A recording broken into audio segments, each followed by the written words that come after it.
ഇനി ഭാരതീയ വിദ്യാനികേതൻ സംസ്ഥാന സ്കൂൾ കലോത്സവം ഇന്ന് സമാപിക്കും. പാലക്കാട് വ്യാസ വിദ്യാപീഠത്തിൽ നടക്കുന്ന ശ്രുതിഭരതം കലോത്സവത്തിൽ വാശിയേറിയ പോരാട്ടമാണ് നടക്കുന്നത്. 100 കണക്കിന് വിദ്യാർത്ഥികൾ കലോത്സവത്തിൽ മാറ്റുരയ്ക്കുന്നു. വിദ്യാഭാരതിയുടെ കേരള ഘടകമായ ഭാരതീയ വിദ്യാനികേതൻ ശ്രുതിഭരതമെന്ന് നാമകരണം ചെയ്തിരിക്കുന്ന സംസ്ഥാന സ്കൂൾ കലോത്സവം പാലക്കാട് കല്ലേക്കാട് വ്യാസവിദ്യാപീഠത്തിലെ 6 വേദികളിലായാണ് പുരോഗമിക്കുന്നത്. കേരളത്തിലെ 14 ജില്ലകളിൽ നിന്നായി 1800ഓളം വിദ്യാർത്ഥികളാണ് കലോത്സവത്തിൽ മാറ്റുരയ്ക്കുന്നത്.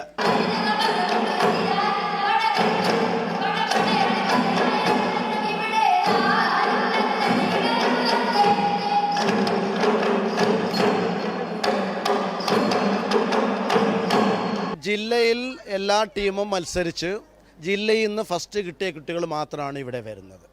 ഓഫ് സ്റ്റേജ് ഐറ്റംസും അതുപോലെ ഓരോ ജില്ലയിലും നടന്ന് അതിൻ്റെ റിസൾട്ട് ആൾറെഡി സംസ്ഥാനത്തേക്ക് വന്ന് നടന്നിട്ടുണ്ട്. ജില്ലാ മത്സരങ്ങൾ നടന്ന എല്ലാ ഐറ്റത്തിനും 14 കുട്ടികൾ 14 ജില്ലയിൽ നിന്ന് മത്സരത്തിനുണ്ടാവും. വാശിയേറിയ മത്സരമാണ്. ഇപ്പോൾ നല്ല 3 കാറ്റഗറിയിലാണ്. 5 തൊട്ട് 8ാം ക്ലാസ് വരെ 1, 8, 9, 10 ബാല, കിഷോർ, തരുൺ 3 കാറ്റഗറിയാണ്. ബാല പറഞ്ഞാൽ UP, കിഷോർ പറഞ്ഞാൽ ഹൈസ്കൂള്, തരുൺ പറഞ്ഞാൽ ഹയർ സെക്കൻഡറി. നമ്മൾ ഓവറോൾ കൺസിഡർ ചെയ്യുന്ന സമയത്ത് ബാലയും കിഷോറും കൂടി കൂട്ടും. തരുൺ എന്താ വെച്ചാൽ ഡയറക്റ്റ് മത്സരമാണ്. ബാക്കിയെല്ലാം ജില്ലാ മത്സരം കഴിഞ്ഞ് സ്റ്റേറ്റിലോട്ട് മത്സരമാണ്. തരുൺ മാത്രം ഡയറക്റ്റ് എൻട്രിയാണ്. അത് ഇവിടെ ഫസ്റ്റ് ടൈം തന്നെ കോമ്പറ്റീഷൻ ഉണ്ടാവും. വാശിയേറിയ മത്സരം നടക്കുന്നുണ്ട്. എല്ലാം വളരെ വെൽ ക്വാളിഫൈഡ് ആയിട്ടുള്ള ജഡ്ജസാണ് ഇവാലുവേഷൻ നടത്തുന്നത്. ആദ്യ ദിനമായ ഇന്നലെ 354 പോയിന്റുകളുമായി തൃശ്ശൂർ ജില്ലയാണ് മുന്നിൽ. 316 പോയിന്റുകളുമായി കോട്ടയം രണ്ടാമതും 254 പോയിന്റുകളുമായി പാലക്കാട് മൂന്നാമതും ഉണ്ട്.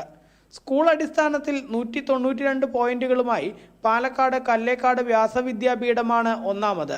188 പോയിന്റുകളുമായി കോഴിക്കോട് മലാപ്പറമ്പ് വേദവ്യാസ വിദ്യാലയം രണ്ടാമതും 163 പോയിന്റുകളുമായി മലപ്പുറം പെരിന്തൽമണ്ണ ശ്രീ വള്ളുവനാട് വിദ്യാഭവൻ മൂന്നാമതും ഉണ്ട്.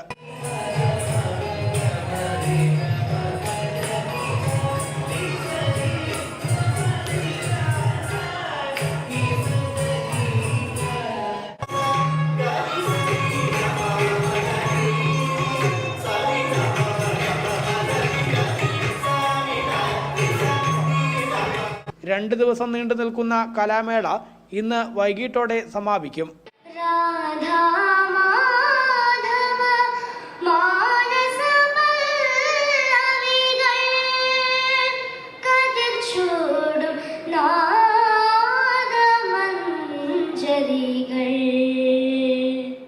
ജനം, പാലക്കാട്.